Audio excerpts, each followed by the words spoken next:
Bian Luo melihat cabang yang perlahan menyebar, tetapi hatinya terguncang. Itu dia, itu dia.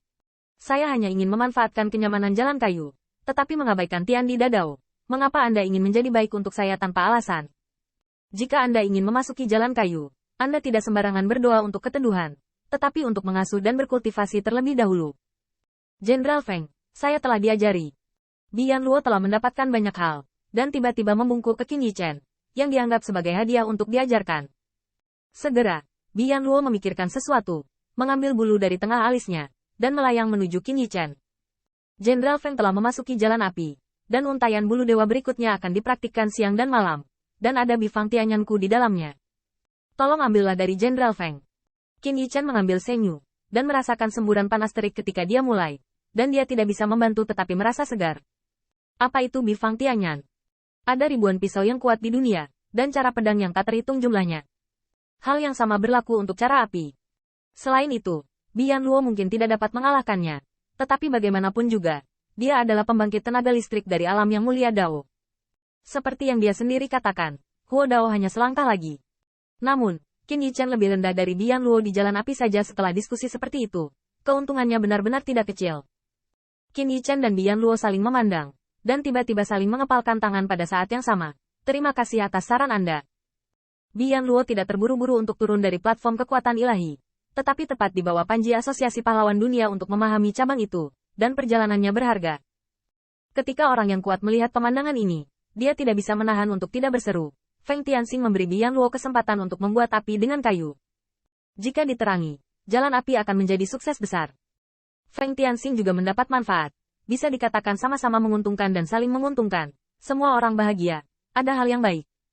Pembangkit tenaga listrik bahkan lebih menghangatkan hati. Dan Qin Yichen benar-benar melakukan apa yang dia katakan. Membayar lebih dulu.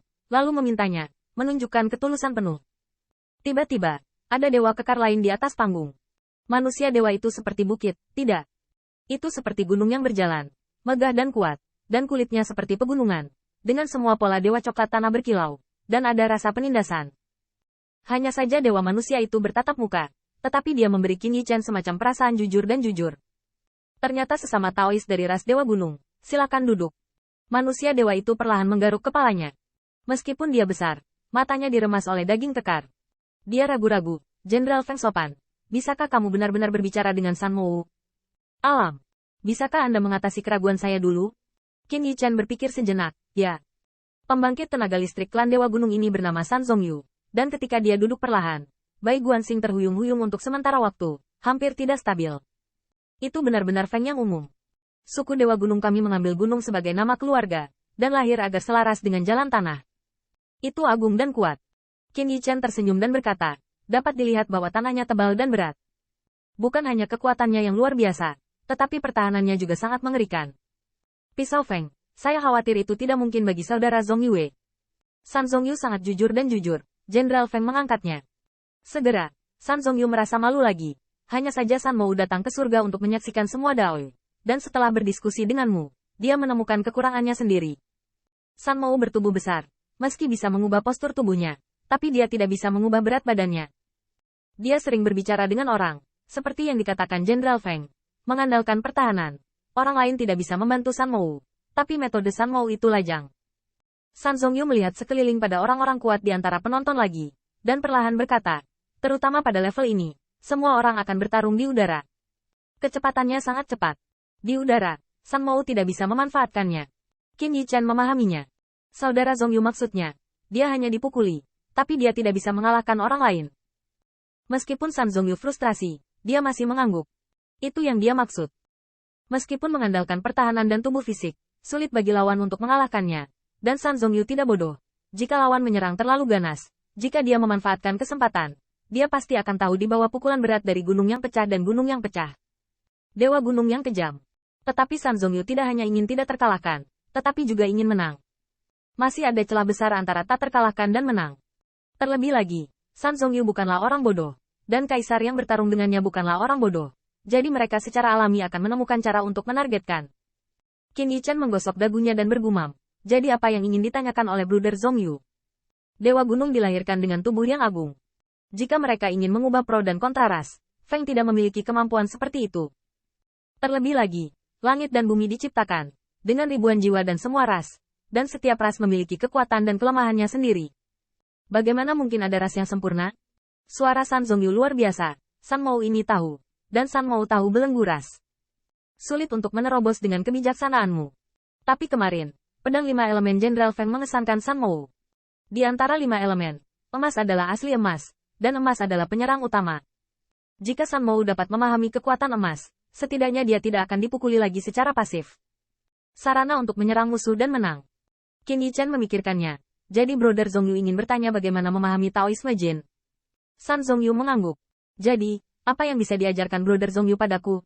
San Zongyu merentangkan telapak tangannya, dan tiba-tiba sebuah batu dewa mengambang dengan pola dao yang agung melayang pergi.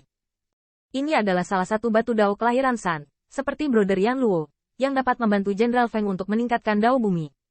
Ini baik. Qin Yichen mengangguk. Yang disebut dao besar emas, Feng Mou adalah pedang dewa bawaan, dan pedang ilahi adalah emas. Secara alami mudah untuk dipahami. Tapi menurut situasi Brother Zongyu, ini berbeda. Feng Mou tidak berani berpura-pura bisa membantumu memahami jalan agung emas. Dia hanya berani mengatakan satu cara untuk menunjukkan kepada Brother Zongyu. San Zongyu berpikir sejenak. Jenderal Feng mampu memahami 5 elemen, dan dia memiliki sesuatu yang luar biasa. San Mou bersedia mendengarkan. Karena itu, Qin Yichen segera mengakuinya. Saudara Zongyu pernah mendengar tentang Jin Si Wei Kai. Emas asli berbeda dari api yang dihasilkan dari kayu. Saudara Yan Luo perlu mengolah jalan kayunya sendiri, tetapi saudara Zongyu tidak perlu melakukannya. Karena emas tersembunyi di dalam tanah, karakter pembuka inilah yang menjadi misterinya. Qin Yichen berkata dengan suara lantang, pembukaan emas dan batu, dan lokalisasi emas dan batu, adalah untuk menggali kekuatan Brother Zongyu sendiri, bukan untuk mencari benda asing. Dengan cara ini, San Hua Jintu berubah menjadi emas. Betapa megahnya dao dari Chongyu Brother Earth, betapa kuatnya dao emas itu. Setelah dimurnikan, kekuatan emas dan bumi akan menjadi 2 kali lipat. Emas dari batu. Tao emas Brother Zongyu harus dicari dari dalam. Dia perlu membuka dirinya, dan memurnikan sinar emas. Tao emas dan bumi akan membentuk jalan yang berisik dan mendominasi sumbernya tabrakan kekuatan. Apakah Anda dapat menekan pemurnian tergantung pada kemampuan Brother Yue? Seperti kata pepatah, Anda tidak putus atau berdiri.